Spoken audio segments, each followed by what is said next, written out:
السلام عليكم ورحمة الله وبركاته. عشاق الساحرة المستديرة وعشاق. انتهت أزمة لاعبي الفريق الأول لكرة القدم من نادي الأهلي المنضمين لمعسكر المنتخب الوطني بعد تحديد إدارة المارد الأحمر موعد السفر إلى تنزانيا لمواجهة فريق سيمبا في لقاء الذهاب للدور ربع النهائي من بطولة دوري أبطال أفريقيا.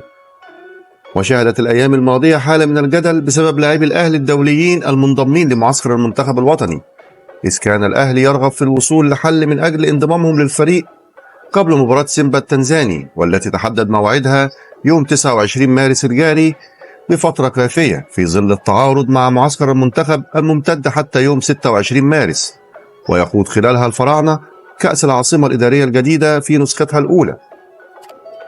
وحدد الأهلي موعد سفره تنزانيا لخوض المباراة المرتقبة أمام سيمبا في ذهاب دور ربع النهائي من بطولة دوري أبطال أفريقيا، ليكون يوم 27 مارس الجاري، أي قبل اللقاء بيومين فقط. ويمثل موعد سفر الأهلي حلا للأزمة، إذ يكون عقب نهاية معسكر منتخب مصر، ما يعني عدم وجود أزمة في انضمام اللاعبين للفريق قبل السفر بعد تعديل موعد السفر لمدة 24 ساعة.